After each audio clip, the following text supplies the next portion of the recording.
was playing. He just really made sure that he would play aggressively in the lane. So let's see how Super Yoshi will also support him in making sure that he gets the clear advantage, because at the end of the day, I feel like they have less to worry about when it comes to their explain matchup up until the moment we reach the team fights. But for laning, we have to watch out for Flap TZ2. This is for the glue, I mean, because it is just capable of really dishing out that damage not until you get your level 4 as the Phobius. That's right. So something to maybe watch out for is that top side later on, but that's going to be very, very later on. Right now, we are going to look at the mid. Loading up into the Land of Dawn here for game number 1. Does feel like everything is just business here. Kyle TC, though, very good pathing straight into the Lethal Wanderer. Okay. Andorio going to be catching up close as well. Wants to get some of these hits in. Okay, Andorio, good use of the Queller, as well as forcing out the flicker onto Feud. Now, what I like about Omega's lineup again, they're using a proven concept of the Badang and the Vexana. We see it a lot, especially when it comes to comeback games. If Super Yoshi and Ukir manages to control the center of the map once again and initiate huge amounts of crowd control and burst, Omega can actually prevent the snowball of Super Mario and Caldiz. Yeah. And one thing to note from the emblem. Now, what I like about Omega's lineup again, they're using a proven concept of the Badang and the Vexana. We see it a lot, especially when it comes to comeback games. If Super Yoshi and Ukir manages to control the center of the map once again and initiate huge amounts of crowd control and burst, Omega can actually prevent the snowball of Super Mario and Caldiz. Yeah. And one thing to note from the emblems too that was showed earlier was that Jome decided to pick up the pull yourself together. But wait, hold on. Here comes the electrifying beats. Kyle TZ, one more hit. There's the dash with the first blood drawn out from Kyle TZ. Alright, very unfortunate. That was the jungler of Smart Omega immediately taken out. So the way they're supposed to ensure a lot more space for their lineup to farm will be slightly compromised given that kill. And going back to the idea though, a lot of responsibility will fall into the hands of Jome with the pull yourself together, hopefully, so he has a lot more sprints to rely on later on. Look at that, they're getting started up already. Flicker committed. Plus the split, but still manages to get Andorio. Kyle TZ with electrifying beats. Not gonna dive deeper anymore, but Flap TZ will disengage. Meanwhile, they're going for the Cebuano. Lewis with the Infernal Pursuit. One more hit onto Few, but a beautiful stun. And the El Capitan manages to stay alive. My goodness. Still no trade for Omega. That could have been super bad. I don't know if you guys noticed, but Kyle DZ missed on the electrifying beats. He tried to jump, but he hit the wall. Yeah. So he was electrocuting the rocks. Yeah, the rock. The rocks. The most electrifying man. I'm is the rock. surprised they didn't get punished for that. What happened? I mean, if you were to also look at how Flap TZ just decided to put himself up front against the members of Smart Omega, he need not spend so much time with the split to gain the stacks and to be able to latch onto a member from Smart Omega. That caused them to really move away from the team fights that were happening, leaving Luis all alone against the members of Team Falcons, in which he nearly took out Few, but Nearly. Few. Keyword. Yeah, that was the keyword. Nearly, because there was so much support for Few, and he was even able to take the kill against Luis in that sequence. Which is again very surprising because they didn't really have skills. They missed out. They whiffed on their skills already. So, man, oh man, what a start here for Falcons and Omega. Basically on survival mode. Yeah, not to mention, Few didn't even use his flicker during that time. Oh, that's a good observation. Yeah, he didn't even flicker. Yeah, because he had no flicker because it was forced out by Andorio early on. Yep. And now Super Marco is also able to freely rotate out of his lane. They will be able to start doing the double lanes for Super Marco. Super Yoshi, though. Okay, commits a fist crack once again, and this time they will take down the captain. Few will fall down. I like that these skills don't even hit, but they're getting kills. But this for sure will hit as Owen commits the AUG plus the Revitalize. No follow-up coming in from the rest of the Green Falcons. But still, that was still an attempt from Team Falcons. Yeah. Another one. Kyle TZ will be caught here. Okay, caught up by 4, but with the dashes manages to escape as Flap TZ is there as well. Lewis just working on Flap with Infernal Pursuit. All right. Few earlier wasn't able to use his flicker too. He decided to go for the mana regen boot, so the passive the fortitude from the top boots won't be available for him just in case he gets pitted in those kinds of scenarios. Though he still fortunately has the flicker available for him for this upcoming turtle, so they could potentially head into this with a little more confidence, especially alongside Flap TZ. Okay, they're already engaging. Super Yoshi connects the combo, manages to get Oakwin, but look at Kyle TZ answers back with a clapback on the Super Yoshi. Lewis might fall down in the hands of Marco, or Flap TZ manages to escape one more hit, but now Jome is in the picture, zones out the Green Falcons, and that's a TKO for Omega. We're seeing the big difference here of having a Phobius very early on. Yeah. Really does. Really, it blows up the big team fight, right? To the teammate, to the team who loves the chaos. Yeah, this is which the is the difference. Omega in this scenario. That's the difference. Now that Luis has finally had his hands on perfect timing for the Infernal Pursuits. And alongside that is Omega being very proactive. This feels like a very different smart Omega from the past few weeks wherein they just decide to keep on engaging in the fights. Oh, they dodged the AOG from Ogwin. Oh, And, okay. Nice Okay. catch, nice catch. They're gonna be able to push back Omega, but only for the meantime. Yeah. They're still rotating around that bottom side of the map, and I feel like they can still go anytime here. at least they were able to save the turret. That's literally one more hit, and Super Marco has to give it away this time. So Jome definitely won the laning stage. Yeah, and I mean, look at that. His sprint's about to go up once again after just using it earlier in the previous fight. And Fuse so far has been having quite a hard time in finding the right positions to use the real-world manipulation. A huge factor would be Super Yoshi, constantly on the lookout for him, alongside Luis, who just makes sure that he finds himself in the middle of everyone since he somehow is able to sustain them now that he's already picked up the Radiant Armor and the Tough Boots. Also, with that single Dreadnought Armor, that will mean a lot since majority of the early game damage of Team Falcons as of this moment is coming from their magic damage. Oh, despite losing a tower for Super Marco, he's still leading the gold in terms against Jome. Already has a Hunter Strike and Sky Piercer compared to Jome with only Haskell's. Oh, that's true. Keeping it alive. I mean, the laning phase essentially went how we kind of pictured it, especially for Jome, right? Obviously, the Airfel's gonna have some pretty good advantages, especially if Omega is winning a lot of the team fights. But despite all of that, they're actually quite even in gold. Yeah, Super Marco still hasn't died yet in this matchup and already has the Sky Piercer, so just one favorable team fight for Team Falcons would allow them to really establish the advantage that's been swinging between these two teams for quite some time now. It hasn't been really reaching a point where you could call it a significant gap in terms of gold just yet, but let's see how Team Falcons are able to position and engage this time because on Smart Omega, they're already two. Okay, good seal coming in from Super Yoshi. Dashes in already. AOG onto the back. They're trying to target Jome, but the damage coming in from Super Yoshi is there as well. They're going to bring down Entoryu. That's one member down for Omega. The jungler now gone. Kyle TZ secures the turtle, but a killing tree coming in from Lewis. There's the real world manipulation. They're not going to continue anymore. That's going to be a 1-for-1, but Team Falcons won that trade. It was a very nice try here from Falcons. I mean, Ogwin has the right idea. Essentially, you want to jump into the gold laner, right? Yeah. But I think he kind of just forgot that the gold laner is so protected. Yeah. Jome is just so good at positioning that even Kyle TZ can't even find a way in.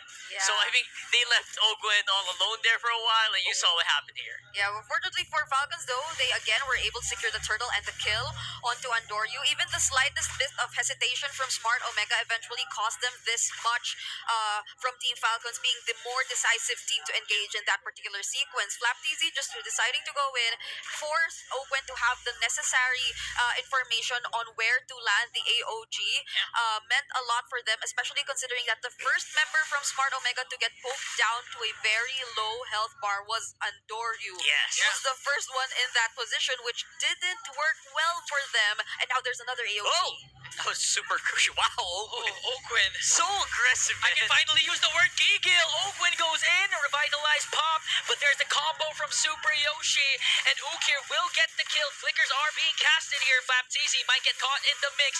There's shown from the back. Heavy crossbow to bring down the Filipino cannon. 2 members down for the Green Falcons. This is a little too much here Yeah. coming in from Falcons. It felt like a slightly miscalculated play from Falcons here.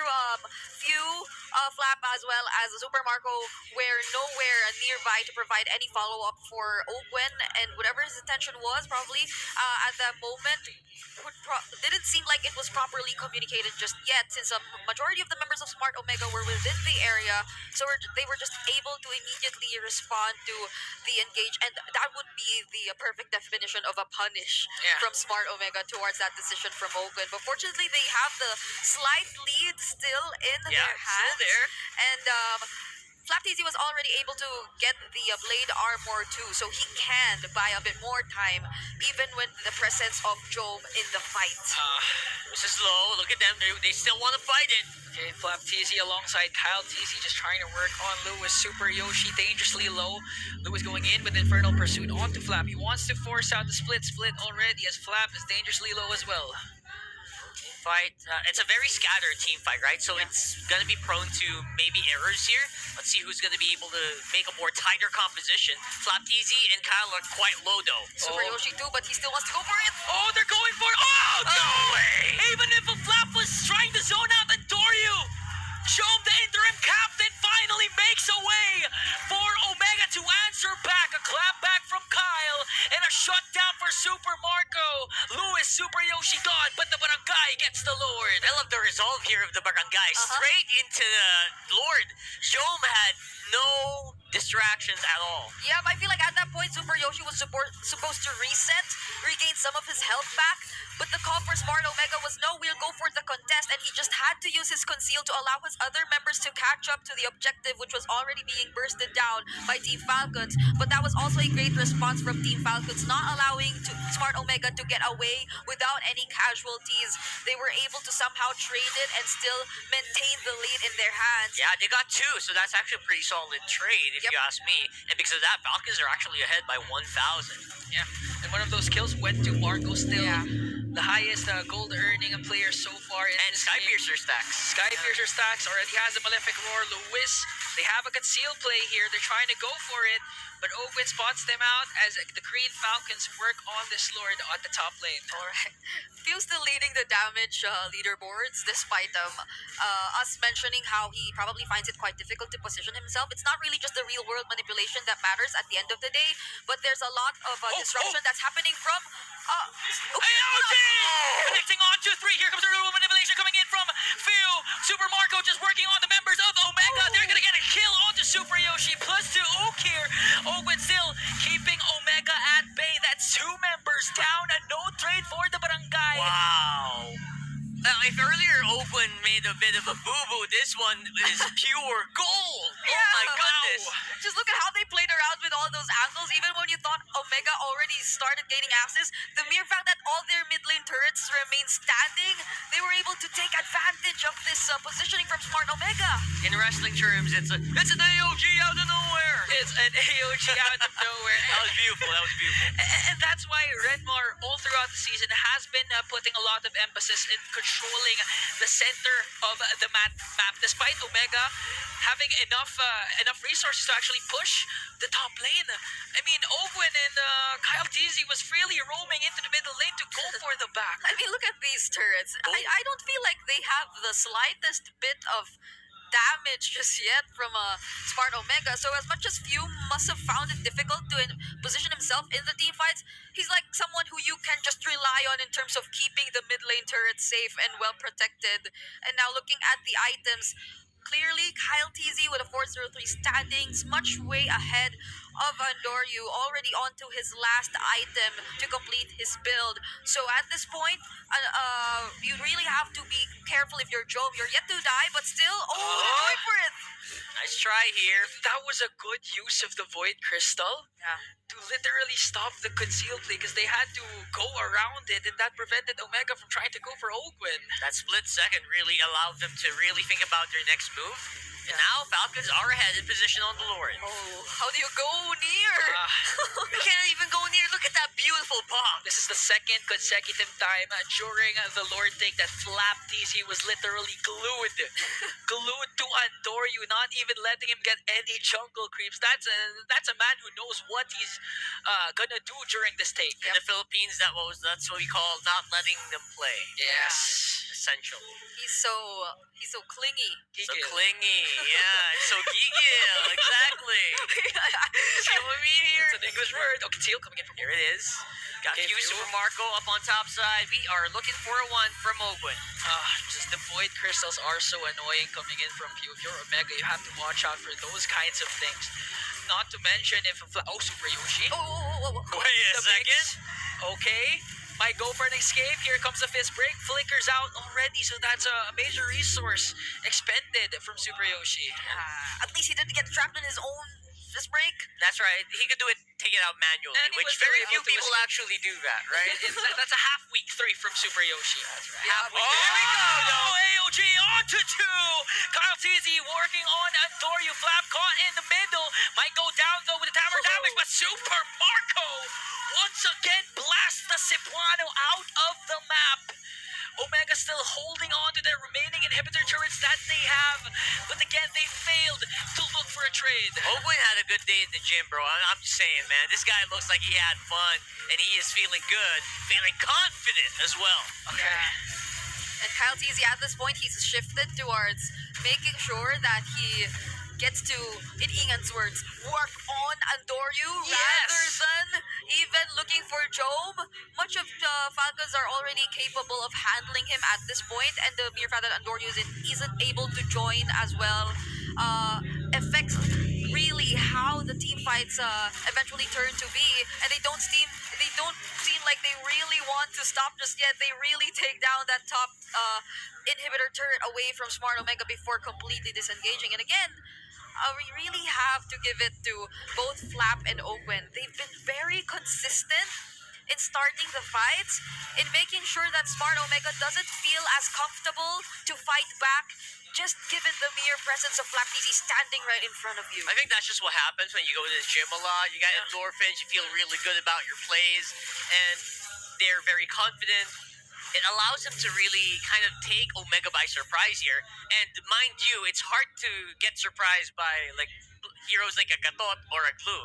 So I don't know what's happening here for Omega, but they're crumbling very, very slowly. Oh, okay, conceal. Trying to go for Oakwind, but Oakwind knows. Super Yoshi! Dash out! Super Yoshi catches View! Wow! Beautiful answer. Oakwind goes in with an AOG, but there's no follow-up yet. Up against 4. They might be able to do this, though. But Jome managing to deliver final blows at the back. They catch Oakwind once again. A double kill for Big J. But a shutdown coming in from Kyle TZ. Working on Super Yoshi. No escape. Flap TZ was there as well. 2 members down for Omega, but 2 as well for Falcon. That was messy. Yeah, some of the members of Smart Omega had to retreat because they saw minion waves coming up top. So they couldn't fully commit to the fight, even though they had the slightest bit of advantage taking out View early on and also forcing out multiple resources, which in turn were capitalized by Falcons instead. So they decided to fully commit and take the trades on Super Yoshi as well as Jome, and now they also have the Lord all to themselves. Why do I feel like that was already a good pick, and then you just should have ran? After that one, that was already a perfect pick off by Omega. I was surprised it worked so well taking out View. Yeah. So, I don't know what that overstay was about, but man, oh man, did Falcons bounce back from that? Yeah, well, one of the main reasons why they had to overstay was because the AOG connected for Oakwind as well, and there was an immediate response coming in from the Green Falcons. Again, if your captain is in trouble, you would expect all your comrades to go head first and just literally try to salvage what they can, and they were able to take down 2 from Omega. That's why they were able to get this Lord. Yeah. Jome 2, I'd say, had a really good position in that previous team fight, That's perfect, yeah. but they were just able to withstand all the damage, and now they have the Lord. So Smart Omega, they will be on the defense again. AOG not gonna connect Oh, to what? what Kyle TZ made sure to not let Super Yoshi do a setup with their crown play coming in from View. Manages to evade Jome. 5 members are still up for Omega, and they were able to take down the Lord as the Green Falcons just clearing out the minions. Inhib is down though, so this is an open base for Omega. This could be really bad if they go for it. Okay, Flap TZ has an immortality already. Lewis just trying to tank up the damage, but Super Marco delivering death. So wow! Super Yoshi catches View, but Kyle TZ with a clapback electrifying beats. Flap Oakwind quite low, but where did did Super Yoshi come from? This nowhere. break out of nowhere, literally out of nowhere. I mean, we both said the same thing because literally he just surprised us all with the way he landed that. Replay. Replay, we need a replay We of need a that. replay, I want to literally. look at the mini map because I was so busy checking if there was like minions on the base. Yeah, and I think Super Yoshi did two crucial plays in that entire minute which passed by. He was able to distract Kyle TZ from joining Falcons in that latest siege, which allowed Smart Omega to buy a little bit more time. Jome also had the heavy crossbow, so he was just able to focus on clearing out the minion waves. And apart from that, he was able to walk all the way back to his base and find the perfect angle to set up for Falcon. So they prolonged this a little bit longer, but there still exists an 8k gold lead that they have to take into account. But fortunately, Jove just picked up his last item. That's the Great Dragon Spear.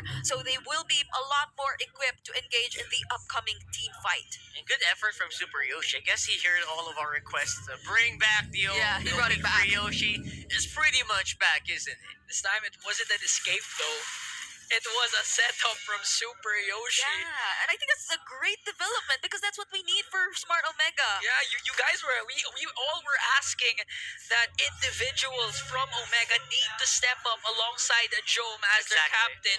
And now it looks like Super Yoshi also stepping up to the plate this time, delivering a crazy way to keep Omega alive. And that's despite being down by 7k, right? So let's see if they can do it again because now they really, really do need to do something about this. I don't think they want to leave it up for contestation because their base is going to break. So I think they want to check. Oh! Again, there's a catch on to Super Marco, bulletproof. Marco's out. AOG coming in from Ogwin, they take out Jome as well. Kyle TZ forced out the Winter Crown coming in from Oak here, but gets caught up by 3. Here comes Lewis up against 3. Infernal pursuit. Ogwin has his immortality. Andoryu trying to run away, but Lewis is left to fend for himself. Immortality pop eventually will be dropped by Kyle TZ. What better way to respond if you were Kyle, if not switching your priorities and immediately looking for Job, just as Smart Omega was able to take out Super Marco. You can see the effort that they're throwing to basically do a -1. They got the most crucial component, Yeah. but Andoryu also had to walk back to base after all that happened. So they Yeah. couldn't capitalize with a Lord take. And not to mention Ogwen's AOG once again helped out Kyle TZ in a huge way to take down Jome, as you mentioned, and now they take down the Lord as well. 18 minutes have surpassed, so this is the Lord, an evolved Lord. And it's pretty much hard to defend if you're Omega. That's gonna be tough. It's gonna take more than just 5 members of the barangay. You literally need the whole barangay to defend the onslaught of Team Falcons. Yeah, especially if Team Falcons decide to accompany this 18-minute evolved Lord that's marching in the middle lane, and they will definitely be a lot more careful about the possible angles. They need to spot out where Super Yoshi is before any full commit. Okay, here comes the conceal from the 2 roamers, but Kyle TZ spots out Super Yoshi. Lewis, no immortality, might go down. AOG onto the back, Marco, but Joe catches Marco as well. This might be defendable though, but they're trying to go for the base. A double kill coming in from Kyle TZ, and this is a Team Falcons win. A very hard-fought battle here from Omega, but in the end, Falcons just had the superior team fight and the